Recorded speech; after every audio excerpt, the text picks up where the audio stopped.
우리는 앞서 배를 타고 아소에서 바울을 태우려고 그리로 가니 이는 바울이 걸어서 가고자 하여 그렇게 정하여 준 것이라. 바울이 아소에서 우리를 만나니 우리가 배에 태우고 미둘레네로 가서 거기서 떠나 이튿날 기우 앞에 오고 그 이튿날 사모에 들르고 또 그 다음날 밀레도에 이르니라. 바울이 아시아에서 지체하지 않기 위하여 에베소를 지나 배 타고 가기로 작정하였으니 이는 될 수 있는 대로 오순절 안에 예루살렘에 이르려고 급히 가밀어라. 바울이 밀레도에서 사람을 에베소로 보내어 교회 장로들을 청하니 오매 그들에게 말하되, 아시아에 들어온 첫날부터 지금까지 내가 항상 여러분 가운데서 어떻게 행하였는지를 여러분도 아는 바니 곧 모든 겸손과 눈물이며 유대인의 관계로 말미암아 당한 시험을 참고 주를 섬긴 것과 유익한 것은 무엇이든지 공중 앞에서나 각 집에서나 거리낌이 없이 여러분에게 전하여 가르치고 유대인과 헬라인들에게 하나님께 대한 회개와 우리 주 예수 그리스도께 대한 믿음을 증언한 것이라. 보라, 이제 나는 성령에 매여 예루살렘으로 가는데 거기서 무슨 일을 당할는지 알지 못하노라. 오직 성령이 각성에서 내게 증언하여 결박과 환난이 나를 기다린다 하시나 내가 달려갈 길과 주 예수께 받은 사명 곧 하나님의 은혜의 복음을 증언하는 일을 마치려 하면은 나의 생명조차 조금도 귀한 것으로 여기지 아니하노라. 할렐루야. 오늘도 말씀으로 하루를 시작하시는 상당의 모든 가족들을 예수님의 이름으로 축복합니다. 어제 우리는 드로아에서 마지막으로 말씀을 전했던 바울의 사역과 또 죽었다 살아난 청년 유드고의 이야기를 통해서 하나님께서 그리스도인에게 주시는 위로에 대해서 살펴보았습니다. 그리고 오늘은 그 드로아 지역을 떠난 바울과 그의 일행들에게 이제 어떤 일이 있었는지를 한번 살펴보고자 합니다. 드로아에서 사역을 마친 바울 일행은 소아시아 서부 해안을 타고 내려갔습니다. 그런데 바울은 일행과 함께 움직이지 않고 혼자 도보로 이동을 했습니다. 아소에서 일행과 다시 만나게 된 바울은 그들과 함께 배를 타고 미둘레네, 기오, 사모스를 거쳐서 밀레도 지역에 도착하게 됩니다. 이동 경로 중에 에베소가 있었기 때문에 마음만 먹으면 들릴 수도 있었겠지만 바울은 오순절 전에 예루살렘에 도착하고자 하는 촉박한 계획을 가지고 있었기 때문에 시간상 굳이 에베소를 들리지 않고 곧장 밀레도로 이동을 합니다. 대신 자신이 머무는 이 밀레도로 에베소 장로님들을 초청을 했고요. 장로님들이 도착하자마자 바울은 그 유명한 밀레도 고별 설교를 전하게 됩니다. 원래 전체 설교는 18절로 35절까지이지만 오늘 우리가 읽은 본문은 24절까지로서 설교의 전반부만 한번 살펴보도록 하겠습니다. 18절을 함께 읽어보겠습니다. 아시아에 들어온 첫날부터 지금까지 내가 항상 여러분 가운데에서 어떻게 행하였는지를 여러분도 아는 바니. 바울은 지금까지의 자신의 사역이 어땠는지를 회상하고 또 장로들에게 상기시킴으로써 설교의 문을 열었습니다. 한결같은 모습으로 에베소 성도들을 섬겼던 바울의 사역을 두 가지로 요약해보자면 첫째, 모든 겸손과 눈물로 주님을 섬긴 것이고 둘째, 모든 유익한 것을 성도들에게 값없이 가르쳤다는 것입니다. 먼저 첫째, 19절의 말씀을 한번 읽어보도록 하겠습니다.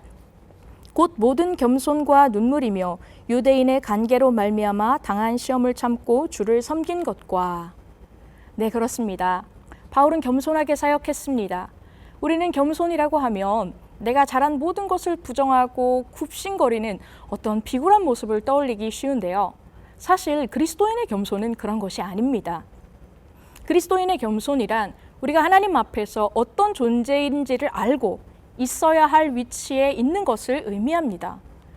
우리는 하나님 앞에 피조물이며 본질상 죄인이라는 그 정체성, 하지만 예수 그리스도의 핏값을 주고 산 영광스러운 하나님의 자녀라는 그 정체성을 올바로 알고 행하는 태도가 바로 겸손입니다. 그래서 그리스도인의 겸손은 자신을 낮추지만 비굴하지 않고요. 떳떳하고 당당한 자신감이 있지만 자기의 영광을 추구하지 않습니다. 또한 바울은 눈물로 사역했습니다.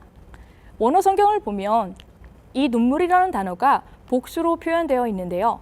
에베소에서 목회할 때 바울이 얼마나 많은 눈물을 흘리며 기도했는지를 알 수 있습니다. 이 눈물은 때로는 더 주고 싶은데 주지 못하는 어떤 자신의 연약함 때문에 답답해서 흘린 눈물이었을 것이고, 또 성도들을 향한 기쁨과 안타까움의 눈물이었을 것이고, 또 뒤에 나오는 것처럼 자신을 비방하고 음해하려는 자들로 인해서 상처받고 아파하며 흘렸던 눈물이었을 것입니다. 바울은 그런 상황에서 성도들을 섬겼습니다. 그런데 그렇게 성도들을 섬긴 것을 19절에서는 뭐라고 표현하고 있습니까? 주님을 섬겼다고 말하고 있습니다. 여러분, 우리는요, 사람을 섬기기 위해서 있는 사람들은 아닙니다. 그리스도인들은 모든 사역과 관계 가운데 반드시 예수님이 먼저 계셔야만 합니다. 우리가 물론 사람을 사랑하고 영혼을 섬기고 있지만 그것은 나의 왕이시며 구원자이신 예수 그리스도께서 그 사람을 사랑하시고 그 영혼을 섬기셨기 때문입니다.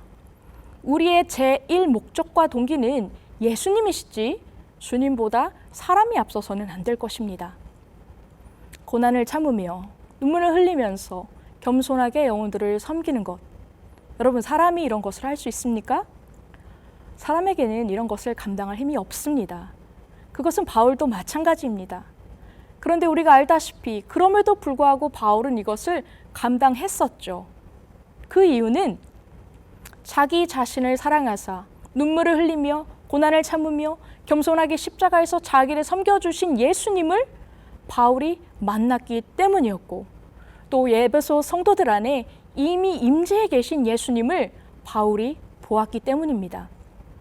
그래서 바울은 그 예수님으로 인해 한결같은 겸손과 눈물과 사랑으로 성도들을 섬길 수 있었던 것입니다.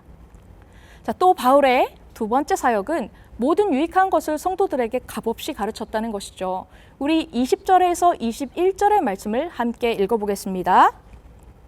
유익한 것은 무엇이든지 공중 앞에서나 각 집에서나 거리낌이 없이 여러분에게 전하여 가르치고, 유대인과 헬라인들에게 하나님께 대한 회개와 우리 주 예수 그리스도께 대한 믿음을 증언한 것이라. 이 당시에 직업적 수사학자들과 철학자들은요, 자기가 했던 강의를 다 돈으로 계산했습니다. 우리가 저 앞장에서 살펴봤었던 두란노 서원 기억하시나요? 그곳이 바로 그렇게 돈을 받고 강의를 했던 개인 서원이었습니다. 그래서 강의를 하는 사람들은요, 자신의 가르침을 단계별로 보류하거나 숨겨두는 내용이 많았다고 합니다. 그런데 바울은 그렇게 복음 전파를 이익의 수단으로 삼지 않았습니다. 그는 유익한 것은 무엇이든지 언제나 어디서나 시간과 장소를 가리지 않고 성도들에게 값없이 가르쳤습니다. 그 유익한 것, 우리 인생이 만날 수 있는 가장 유익한 그 가르침의 내용이 무엇이었습니까? 바로 유대인이나 헬라인이나 모두 다 하나님 앞에 회개하고 죄에서 돌이켜야 한다는 것, 그리고 그것을 가능케 하시는 유일한 길이요 진리요 생명이신 예수 그리스도에 대한 믿음이었습니다. 바울은 이것을 언제나 어디서나 가르쳤습니다. 그런데 바울이 전한 이 지식은 단순한 지식의 가르침이 아니었습니다. 영어 성경을 보면 이것을 testifying이라고 기록합니다. 그것은 간증, 증언이었습니다. 자신이 살아낸 그 삶 속에서 만난 그리스도에 대한 지식을 전달했던 것입니다. 바울은 이런 귀한 에베소 사역을 뒤로하고 22절에 나는 이제 성령에 매여 예루살렘으로 나아간다고 그렇게 말합니다. 그런데 성령님께서 이끄시는 다음 스텝이 너무나 무시무시했습니다. 23절에서는 이렇게 말씀하십니다. 오직 성령이 각 성에서 내게 증언하여 결박과 환난이 나를 기다린다 하신다.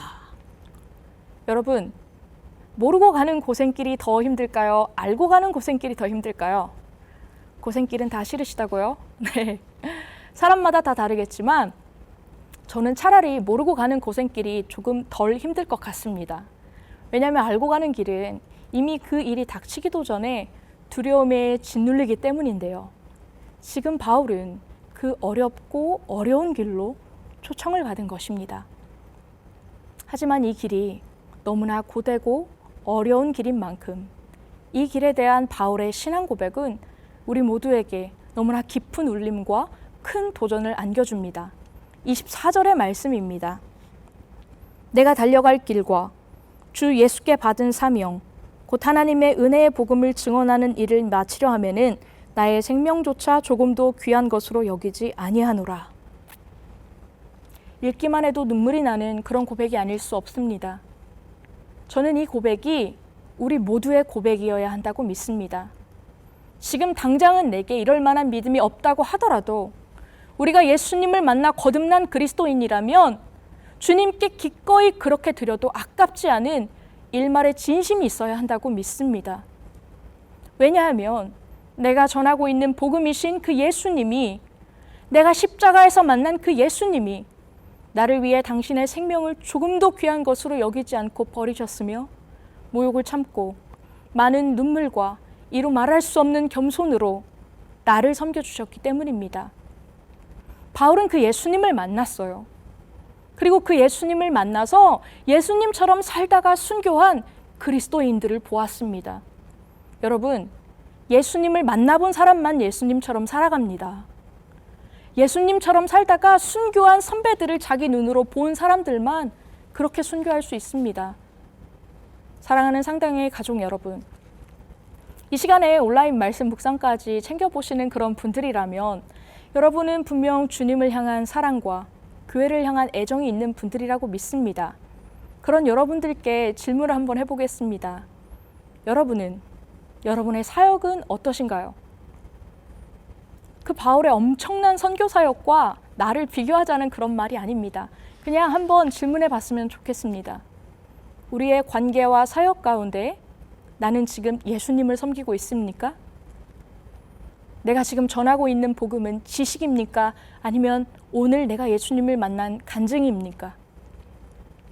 내가 달려갈 길과 주 예수께 받은 사명, 곧 하나님의 은혜의 복음을 증언하는 일을 마치려 하면은 나의 생명조차 조금도 귀한 것으로 여기지 아니하노라. 여러분은 이 고백을 하나님께 드리고 싶은 작은 마음의 중심이 있으십니까? 오늘 하루 말씀 붙들고 기도할 때에 이 질문에 대해서 하나님 앞에 한번 조용히 대답해 보시길 바랍니다.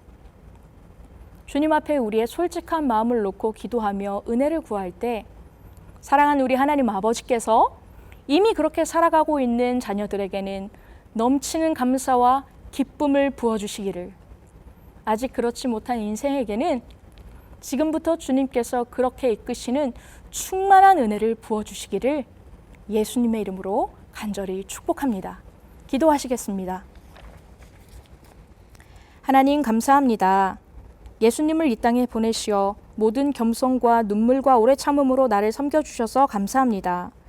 성령님을 내게 보내주셔서 하나님께 대한 회개와 그리스도에 대한 믿음으로 나를 가르치시니 참 감사합니다.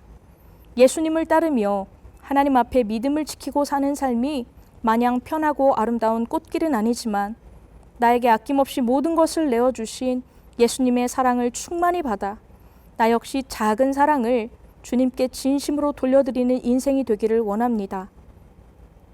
다 드려도 아깝지 않은 예수 그리스도를 날마다 더욱 깊이 만나게 하시고 날마다 그 사랑 안에 잠겨 모든 것을 넉넉히 이기며 살아가는 상당의 모든 가족들이 되게 하여 주시옵소서. 감사합니다. 예수님의 이름으로 기도합니다.